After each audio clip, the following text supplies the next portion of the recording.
Irmãos, boa noite, graça e paz da parte do Senhor. Vamos abrir as nossas Bíblias em Filipenses, no capítulo 3, leremos do versículo 12 ao 16. Filipenses, capítulo 3, do versículo 12 ao 16.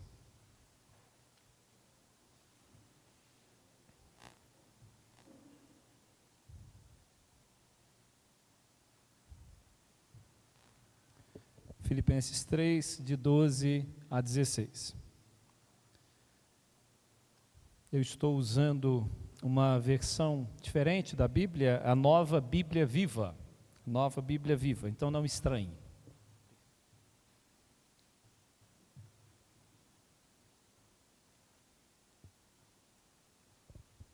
Filipenses 3, de 12 a 16.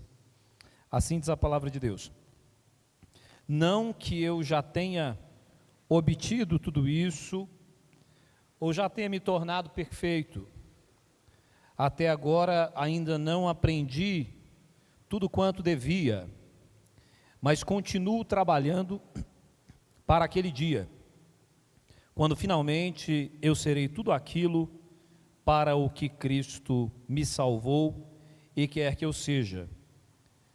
Não, caros irmãos, não sou ainda tudo quanto deveria ser, porém estou concentrando todas as minhas energias para insistir nesta única coisa, esquecendo o passado e aguardando esperançoso aquilo que está à frente.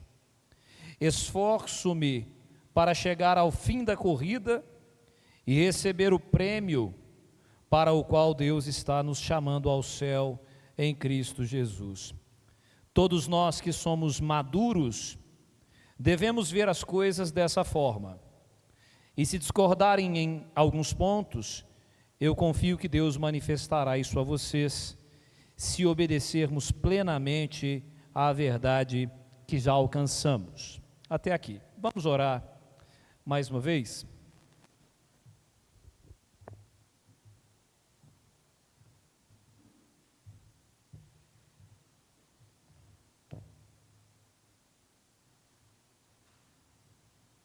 Feche os seus olhos, se coloque diante do Senhor, peça para Ele falar ao seu coração nessa noite.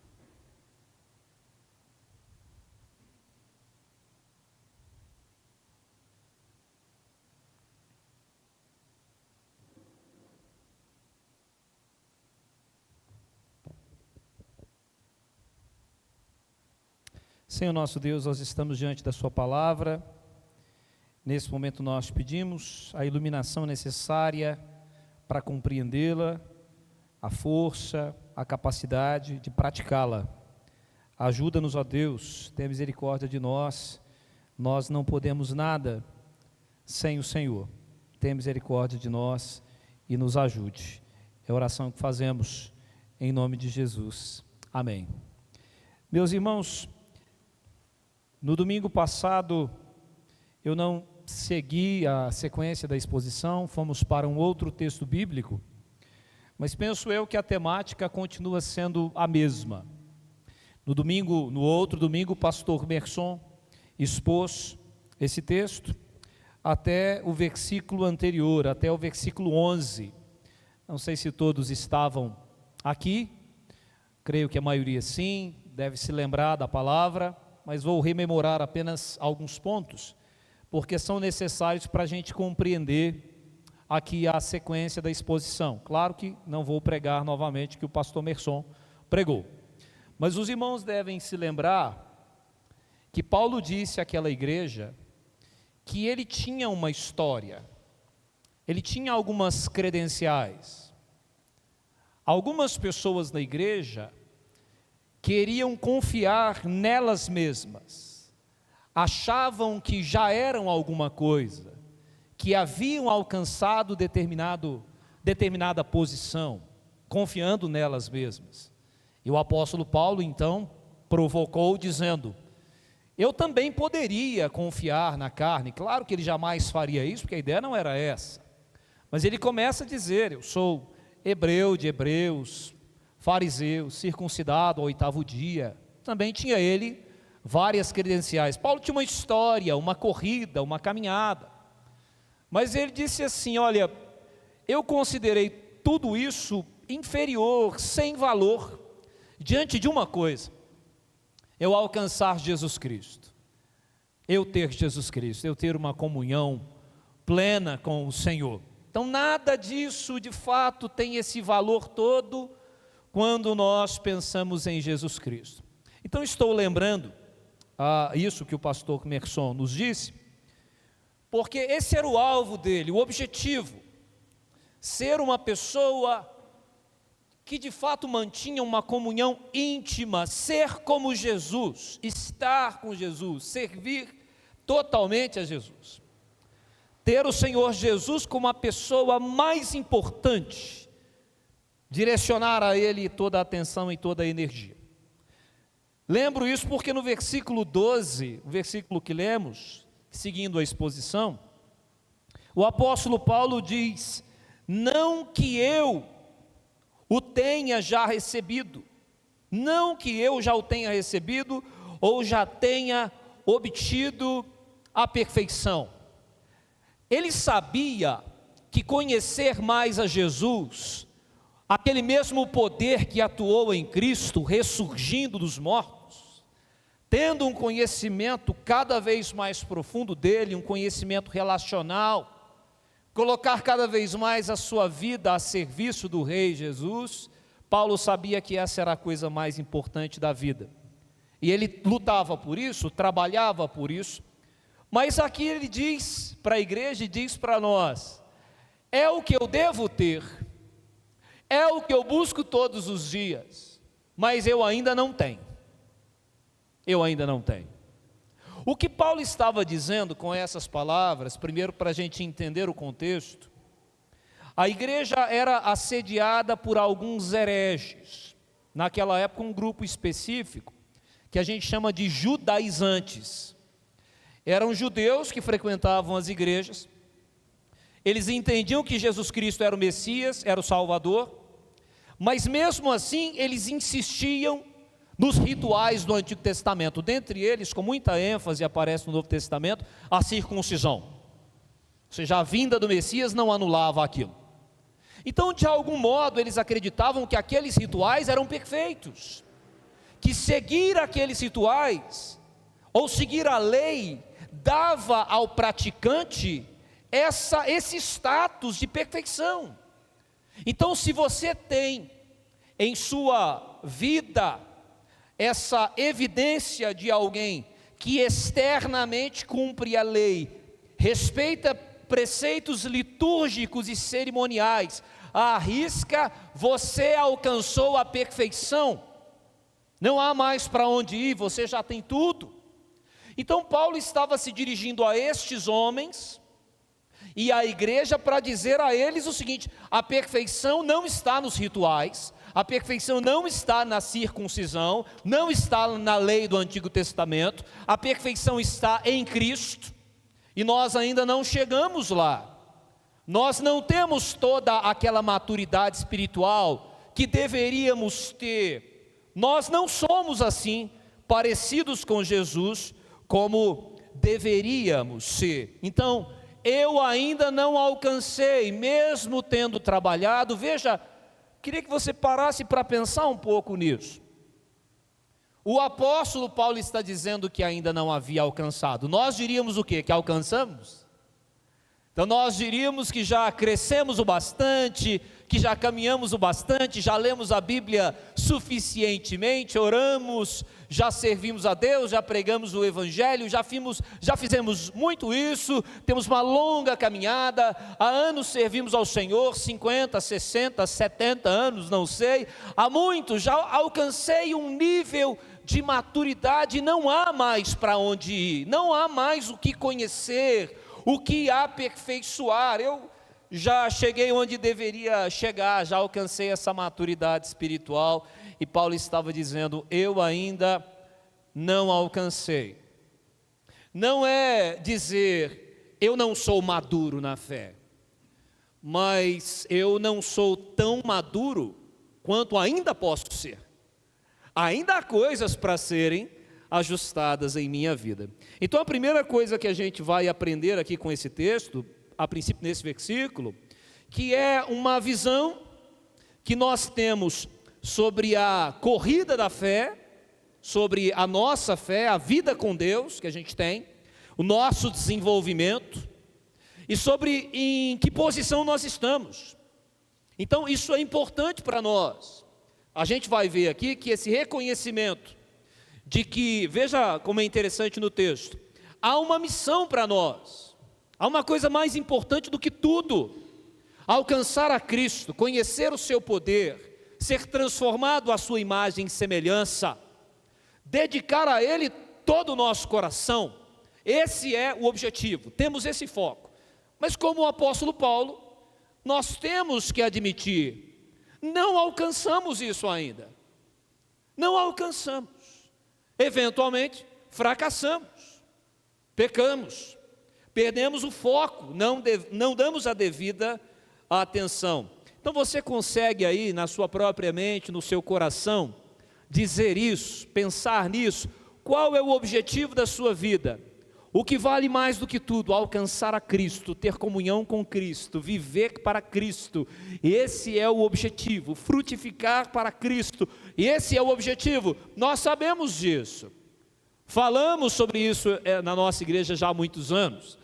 Quem está há muitos anos na igreja ouve isso com frequência. No domingo passado nós falamos sobre isso. Cristo vai até você e te chama. Depois você deve ir aos outros e apresentar Jesus para os outros. Você se arrepende dos seus pecados e convida outros para se arrependerem. Você recebe a vida eterna e convida outros para receber também. Porque o objetivo é viver para Cristo, é pregar o Evangelho, é ir aos doentes, é para isso. O foco da nossa vida é esse, nós sabemos. Mas hoje, diante de Deus, aqui, olhando para nós mesmos, nós diríamos: já alcançamos isso? Já estamos maduros o suficiente? Ou talvez seria apropriado dizer: nessa corrida, estamos num determinado lugar, não estamos mais no início, no momento da largada dessa corrida, já corremos até um determinado ponto, o alvo está adiante, nós conseguimos ver esse alvo, nós o conhecemos, mas ainda não chegamos lá, mas nós já avançamos. Como diz o apóstolo Paulo: não que eu já tenha recebido ou já tenha obtido a perfeição. Às vezes a gente se comporta como se já fosse. E às vezes a gente se comporta como se já fosse perfeito ao avaliar os outros. Ao julgar os outros, nos colocamos na posição de quem já não tem mais para onde ir e está tudo resolvido. E sobre isso Jesus alertou lá na época algumas pessoas, que antes da gente tentar ajudar a outra pessoa que tem um cisco no seu olho, a gente tem que remover a trave que está no nosso. E aí Jesus diz assim: hipócrita, remove primeiro a trave do teu olho, e aí você terá condições de ajudar o teu irmão a remover o cisco que está no olho dele. O que Jesus estava dizendo é: a gente, quando pretende censurar, supostamente ajudar o outro está errado e eu irei ajudá-lo, trazendo à luz o erro dele. Isso deve ser precedido por uma autoavaliação, por um cuidado com a vida cristã, com a minha vida, com aquilo que eu tenho. Então eu olho para mim, vejo meus ciscos, vejo minhas traves, vejo meus pecados, confesso isso, choro por causa disso diante de Deus, vejo que eu sou o pecador, que careço da graça e da misericórdia, e aí, como um pecador que sabe quem é, que conhece os pecados, que sabe que não estaria de pé se não fosse a graça de Deus, aí eu vou até outro que também está na mesma condição e me apresento: sou eu um pecador, seu irmão, que tenho meus ciscos e as minhas traves, e vejo que assim como eu, você também tem os seus, e que tal a gente se ajudar a remover esses ciscos e essas traves da nossa vida, para que eu e você enxerguemos melhor, e aí a gente consegue ajudar outras pessoas. E quanto mais a gente fizer isso, mais gente vai enxergar melhor, mais gente vai ver Deus e a vida com mais clareza. Mas isso a gente faz sabendo quem é, conhecendo os pecados, sabendo que não alcançou a perfeição. Quando tivemos a última reunião do conselho, nós nos lembramos da palavra do apóstolo Paulo a Timóteo, quando ele diz: digna é essa palavra de toda aceitação, que Cristo veio ao mundo para salvar os pecadores, dos quais eu sou o principal. Veja isso, palavras do apóstolo Paulo. Eu ainda não alcancei, deveria dedicar a minha vida completamente a Jesus, mas ainda não alcancei. Se você perceber no versículo 12, eu vou pensar aqui na última parte do versículo, para depois ir para aquilo que está bem no centro do versículo. Paulo diz assim: conquistar aquilo para o que também fui conquistado. Paulo diz ter sido conquistado, agarrado, alcançado por Jesus. E essa palavra, essa expressão, ter sido conquistado, é uma palavra bem forte. Os irmãos se lembram do registro bíblico da ocasião na qual Jesus Cristo ressurreto aparece até Paulo, perseguidor da igreja, e diz a ele: Saulo, Saulo, por que me persegues? Cristo vai até ele, vence a sua resistência, o alcança, diz para ele que ele era um vaso escolhido e transforma a vida dele. Então Paulo está se lembrando aqui: Cristo veio até mim, ele me venceu, ele me agarrou, ele me conquistou, e ele me conquistou com um propósito, para que eu fosse completamente dele, para ser apóstolo entre os gentios, para pregar o evangelho, para levar outras pessoas ao arrependimento. Paulo sabia muito bem qual era o objetivo para o qual ele havia sido conquistado. Irmãos, esse versículo é muito rico. Nós temos essa compreensão de que nós fomos conquistados por Cristo, agarrados por Ele, vencidos por Cristo. Há um evangelho por aí muito estranho, que coloca Jesus numa posição que não é aquela que Ele tem na palavra de Deus. E o evangelho que tem sido pregado aí, coloca Jesus como um pedinte, como um mendigo, que ele chega perto do pecador e diz assim: você aceitaria me receber? Eu vou respeitar a sua vontade. Se você disser que não me quer, tudo bem, ninguém vai ficar chateado. E alguns batem a porta na cara de Jesus, e Jesus vai embora tão triste, porque alguém não quis ele, morreu lá na cruz, e o pecador não quer. Jesus não é esse. Jesus conquista, Jesus vence, Jesus agarra, arrebata, vence a vontade, a indisposição. Se alguém diz: uma coisa que eu nunca serei na minha vida é crente, passa um tempo, Jesus conquista ele, Jesus vence ele.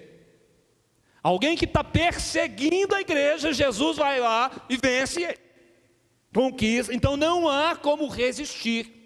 Uma das bandeiras aí, uma das verdades teológicas que a gente defende sobre Deus, e é um dos chamados 5 pontos do calvinismo, é a graça irresistível. Se Deus escolheu alguém antes da fundação do mundo, não há nada nem ninguém que impeça Deus de salvá-lo. Deus irá salvá-lo, não há nenhuma resistência, Deus vencerá todas. O apóstolo Paulo foi um dos exemplos disso. Deus o escolheu, Deus o conquistou, e o conquistou para quê? Para Ele mesmo, para Ele viver, dedicando sua vida à obra bendita do seu Salvador. Então é muito interessante pensar nisso. Fui conquistado, fui vencido, mas fui conquistado para viver para aquele que me venceu. E que bênção foi ter sido conquistado. Que bênção foi ter sido vencido. Imagine que Jesus indo até a gente dissesse: Senhor, me deixe viver um pouco mais nesse mundão. Senhor, me deixe servir um pouco mais ao diabo. Me deixe ser escravo da minha carne por mais algum tempo. Me permita ficar aqui perdido. Imagine se Jesus dissesse: tudo bem, vou respeitar a sua vontade, você não me quer, volto depois. Que bênção foi Cristo ter ido até nós e não respeitado nossas vontades e ter vencido todas elas e nos persuadido, nos convencido, derrubando qualquer coisa que o impedisse de alcançar o nosso coração, venceu todas as barreiras e nos fez o seu povo, povo de propriedade exclusiva dele. Agora, o apóstolo Paulo sabia que havia sido conquistado, então, colocando na ordem, né? Eu fui conquistado por Cristo, e eu fui conquistado por Cristo para um propósito: viver para Ele, conhecê-lo, anunciá-lo. Só que Paulo diz assim: mas eu ainda não alcancei o nível que eu deveria alcançar, o alvo, o objetivo final, eu ainda não alcancei. Como eu disse, penso que todos nós, de acordo com o texto, estamos nessa posição, não alcançamos. Mas veja essa outra palavra: mas prossigo. Mas prossigo. Eu sei qual é o objetivo. Eu estou correndo na direção dele, lutando para servir mais a Deus a cada dia. Sei que ainda não cheguei lá, mas eu continuo avançando. Isso me move a avançar um pouco mais, crescer um pouco mais a cada dia. Meus irmãos, a estagnação na fé é uma coisa terrível e assola alguns que não prosseguem mais, não avançam mais, não progridem mais. Pode ser que acreditam que já alcançaram um determinado patamar e que isso não é mais necessário. Mas essa não é a verdade da palavra de Deus. O povo de Deus precisa continuar avançando. Talvez isso seja mais difícil para quem já está há mais tempo e já sabe bastante coisa e já correu uma distância maior nessa caminhada da fé. Tantas experiências, tanto conhecimento. E essa pessoa talvez: mas eu vou ler mais o quê? Já li a Bíblia 50 vezes. Qualquer tipo de experiência a pessoa já teve. A ideia é: continue avançando. Continue avançando. Eu conheço algumas pessoas, por exemplo, em relação à leitura da Bíblia, algumas pessoas que têm o hábito de lê-la totalmente, todos os anos. É o objetivo da pessoa, é um dos objetivos anualmente, ler a Bíblia. Alguns fazem isso há vários anos. Esse objetivo tem acompanhado essa pessoa há vários anos. Todos os anos, lendo a Escritura totalmente. Alguns começam a variar. Esse ano, li a versão tal. No outro ano, outra versão. Depois, outra versão. Eu me lembro de um professor que tive já há alguns anos, que na época dele, eu não sei por qual razão, mas ele estava precisando estudar algumas outras línguas. Eu acho que era por causa da vida acadêmica dele. E aí o cidadão começa: esse ano tentei ler a Bíblia em francês. Já que eu tenho que aprender essa língua, vou associar uma coisa com a outra. Eu vou aprender essa língua enquanto eu leio a Bíblia. Eu preciso aprender alemão. Eu vou tentar aprender essa língua enquanto eu leio a Bíblia. E alguns continuam e continuam, não param, avançam. E se você perguntasse para essa pessoa: já não é suficiente ter lido a Bíblia em português 30 vezes? Tem que ler em outra língua? Tem que ler todo ano? Por que você continua? Eu preciso avançar. Eu preciso avançar. Se eu oro todos os dias, eu tenho que orar mais. Se eu leio a Bíblia, eu tenho que ler mais. Se eu prego, eu tenho que pregar mais. Se eu evangelizo, eu tenho que avançar mais. Irmãos, nós estamos numa corrida. O final dela está distante de nós, no sentido de que Cristo não depende de nós, Cristo vai voltar. Até lá a gente tem que continuar correndo. Essa é a ideia. Toda a disciplina na vida cristã demanda então esse progresso. Eu não sei como você se encontra, eu estive pensando nesse versículo especificamente, porque tem muito conteúdo nele, para a gente avaliar a nossa vida cristã. Veja quais seriam as avaliações. Eu sei que eu fui conquistado por Cristo para um propósito definido, a minha vida tem um propósito. Eu estou em Cristo e a minha vida tem um propósito. Eu estou de olho nesse propósito, eu sei qual é, eu vivo em função dele ou eu me perdi? Essa é uma pergunta, irmãos, muito importante. Estamos diante de um texto e nós precisamos refletir sobre isso e responder para a gente mesmo. Eu sou alguém que compreendeu isso e está vivendo dessa maneira, ou sou alguém nesse mundão de Deus perdido? Deixa a vida me levar, a vida leva eu. Vou vivendo conforme as coisas vão surgindo, mas sem um propósito definido. Me perguntei bastante sobre isso, e eu vejo que não é fácil a gente perder o foco. Venho de outro estado, Minas Gerais, lá a vida tem lá as suas demandas, São Paulo tem outras, mas eu vejo que de uma maneira semelhante, talvez aqui seja pior, a rotina da cidade e os cuidados da vida nos cansam e nos aprisionam. E parece que começamos a viver mecanicamente, e o propósito da vida é dar conta das atividades. E nós passamos, e nós nos vemos nessa corrida. Qual é a corrida?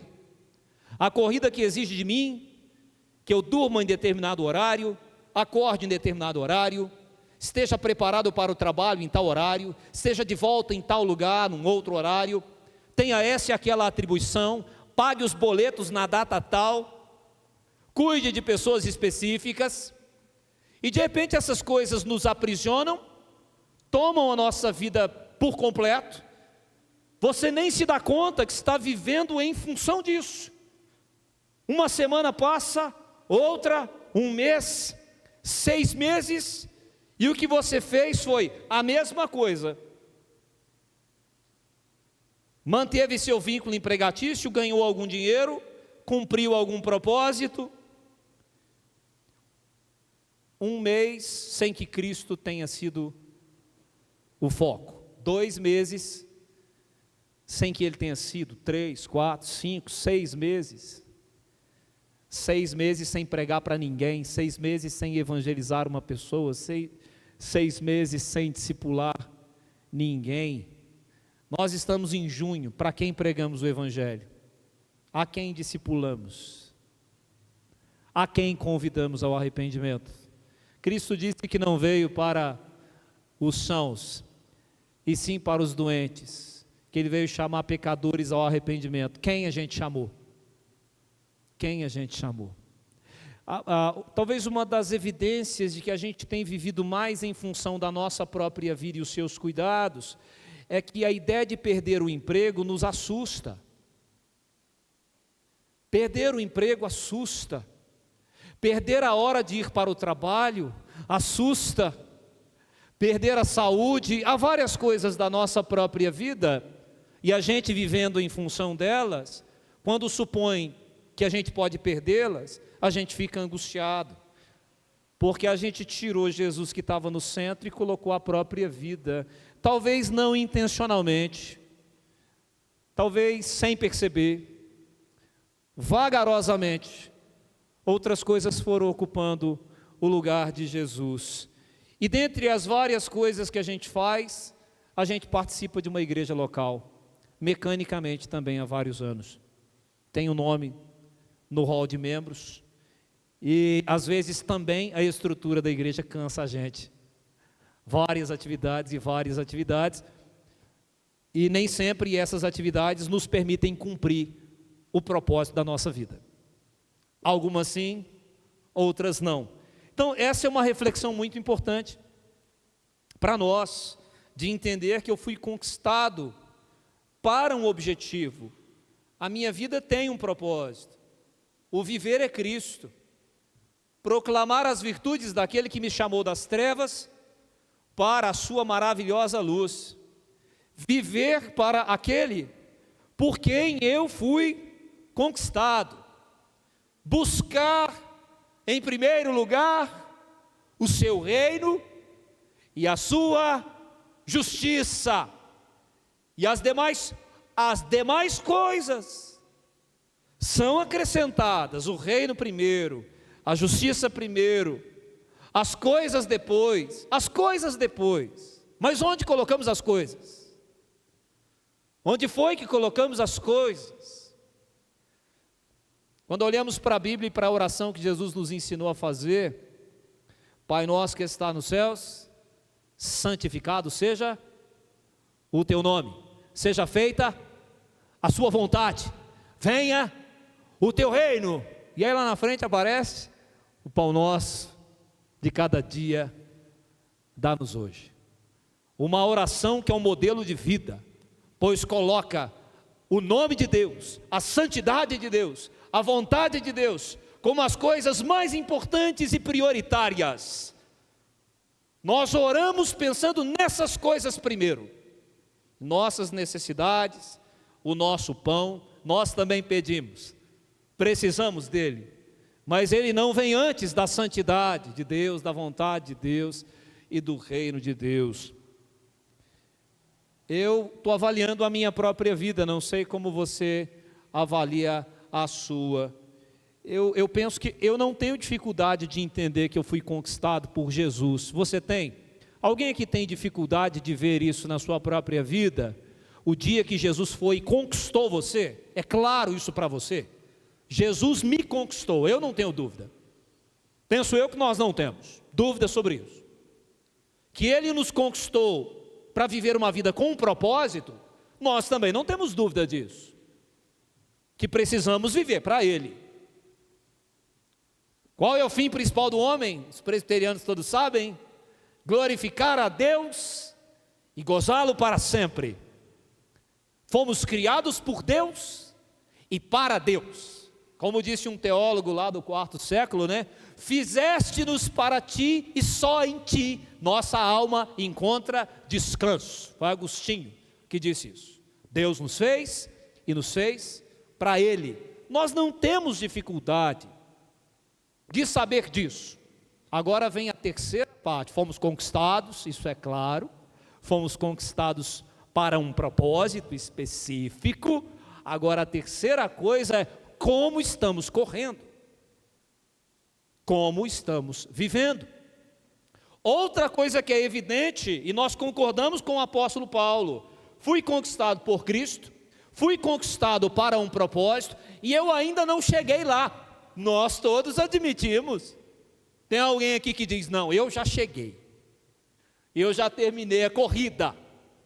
Todos nós vamos dizer, eu estou na corrida, eu estou na luta, eu estou na pista, literalmente, que é a figura que Paulo estava usando. Eu estou correndo. Agora o problema vem aí, irmãos, então, nós não chegamos lá. Mas se a gente fizesse o seguinte, saíssemos todos daqui agora, e fôssemos fazer uma corrida aqui nessa avenida, como seria essa corrida? Os irmãos conseguem imaginar como seria se todos nós fôssemos aqui, para correr aqui? Ou no final do ano, aqui em São Paulo, tem a São Silvestre. Você já viu como é que é a corrida, São Silvestre? Tem os atletas assim, os caras de alto rendimento, lá na frente. E tem o pessoal que vai fantasiado e tal, que é atleta de fim de semana. Esse pessoal geralmente sai correndo numa velocidade, irmão, assim que começa a corrida, e faz festa e corre. Alguns poucos minutos depois, eles vão cansando, vão diminuindo a velocidade, vão parando, ficando pelo meio do caminho, e os outros atletas vão seguindo adiante.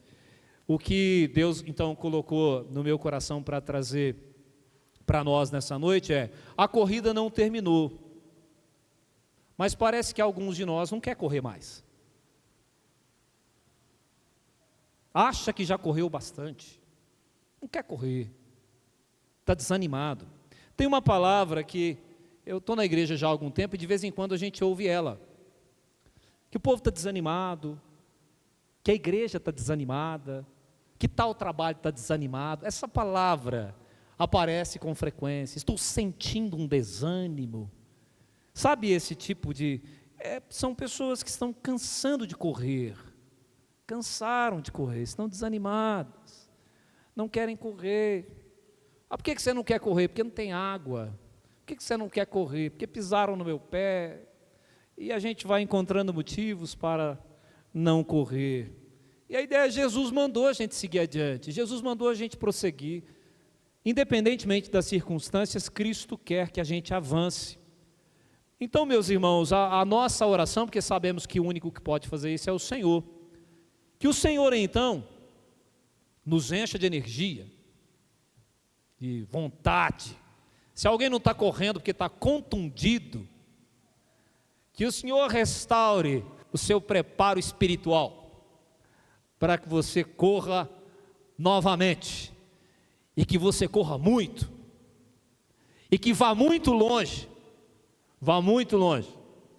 Quando os crentes começam, irmãos, a correr com vontade, essa carreira da fé, e vão longe, como é bonito de ver, como é bom ver o crescimento de alguém, o ânimo de alguém, os frutos de alguém que está correndo. É bom ver, é bom para o mundo, porque quando alguém começa a correr com vontade a carreira da fé, enquanto corre vai frutificando, vai abençoando outras vidas. Mas à medida que a gente vai diminuindo o ritmo e vai parando, faz mal para a gente, faz mal para os outros.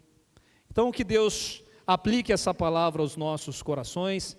Creio eu aí que ficou claro. Apenas um versículo para nós. Temos alguma dúvida de que nós fomos conquistados e quem foi o nosso conquistador? Não, Cristo Jesus nos venceu. Com qual objetivo Ele nos conquistou? Para vivermos para Ele, para irmos aos doentes, para chamarmos pecadores ao arrependimento, para praticar boas obras, para que a nossa luz brilhe e os outros vejam essa luz e glorifiquem ao Pai. Sabemos que o propósito é glorificar a Deus e gozá-lo para sempre. Sabemos que Ele vai concluir essa obra um dia, esse dia ainda não chegou. Então podemos avançar, podemos ser melhores do que somos e mais longe nessa corrida. E aí a palavra de Paulo para nós: eu ainda não cheguei ao final, mas eu continuo correndo. Que Deus te abençoe, que Deus me abençoe, para que a gente não pare de correr. Eu diria, irmão, não desanime, não desanime. E uma outra coisa que eu quero dizer para vocês com toda a honestidade, observação aí de muitos anos na igreja. Alguém diz, está desanimado nessa igreja, sai daqui e vai por uma outra. Chega lá num primeiro momento, está num ânimo, mas aquele ânimo que você assim, meu Deus do céu, era o lugar que estava fazendo mal para essa pessoa. Passa mais alguns anos, aquela outra igreja já não serve mais. E a pessoa está desanimada também. Vai para outra, chega lá correndo numa velocidade. Fala assim, meu Deus, como corre, era o lugar. Passa mais algum tempo, está lá desanimado. Meu irmão, se alguém está passando por várias igrejas já há 10 anos, não para em nenhuma e está sempre desanimado, o problema não é o lugar. O problema não é o lugar. Uma vez eu conheci alguém que me disse o seguinte: eu já passei por várias igrejas, várias, todas que você falar, eu já passei. E eu vi tanto erro em todas elas que hoje qualquer uma que eu vou, se eu me sento lá e alguém começa a falar alguma coisa que eu discordo, eu não consigo nem ficar. Eu me levanto e vou embora. E aí eu fiz uma pergunta honesta. Falei, olha, se há tantos anos você vai de um lugar a outro, encontrando tantos defeitos a ponto de não querer estar dentro de nenhuma delas, será que o problema não está em você? No modo como você enxerga? Não é porque você acha que já chegou lá, e os outros miseráveis dessas igrejas não chegaram. Eu lembro que quando essa pessoa falou isso, não sei se você já viu o tipo de corrida, que tem a turma correndo assim, ó, aí tem um mais veloz, que ele dá uma volta em cima dos outros, dá outra volta, dá umas 4 voltas em cima do que está correndo, passa e ainda ri dos demais, assim. Bando de tartaruga, eu corro melhor. Então tem gente que acha que corre tão bem, mas tão bem, que tem direito de olhar para os outros e desmerecê-los, e envergonhá-los. Então, irmão, essa coisa de ânimo ou desânimo não está associada à igreja local que a gente frequenta. Claro que uma ou outra coisa pode machucar a gente, pode não fazer bem. Não estou dizendo que isso não pode acontecer, mas eu creio que todo desânimo dessa natureza desapareceria se a gente entrasse para o quarto, fechasse a porta e orasse em secreto. Tenho certeza. Você pode estar numa comunidade local que te desanima, mas se a gente estivesse sempre de joelho diante de Jesus Cristo, a gente não se deixaria abater por essas coisas e continuaria servindo. Ontem, o pastor Merson depois vai vir aqui dar o aviso, mas ontem nós tivemos uma atividade, foi muito boa, tivemos um jantar aí para os casais, vários irmãos se dedicaram para preparar a atividade, alguns ficaram aí até altas horas, os casais foram convidados a convidarem outros casais, e teve gente que teve casal para convidar. Apareceram com um casal convidado aqui, que eu estava falando que nem todo mundo tem, quando você pensa, convida um casal amigo seu, aí a pessoa pensa, meu Deus, que casal que eu vou chamar, não tem. Convidaram, foi uma noite muito feliz, os nossos adolescentes estavam lá, pessoal servindo, tal, tinha muita gente trabalhando. Quando você pensa nesse tipo de atividade, em como isso é bom, veja, esse é o objetivo de Deus para a nossa vida, servir ao Senhor independentemente das circunstâncias. Esse é o projeto de Deus para nós. Foi muito bom ver os irmãos servindo com ânimo. Pastor Merson, alguém destacou o pastor Merson levando refrigerante para nós lá na mesa, levando salada. Foi uma bênção ver a igreja servindo ao Senhor. Então, que a gente possa encontrar em Cristo essa alegria, esse propósito, esse vigor, esse ânimo, porque coisas fora do lugar, coisas que podem fazer mal para a gente, existem em todas as instituições e estruturas, por isso que a gente tem que manter o foco. Eu quero te convidar a fechar os olhos, nós vamos orar.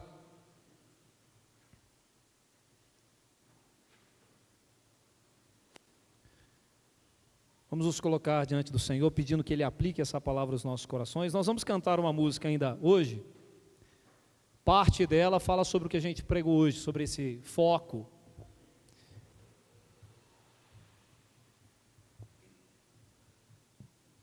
É uma música que a gente não canta há algum tempo. Eu quero te convidar a se colocar de pé. Vamos cantar essa canção. Quero convidar o pastor Merson também aqui à frente.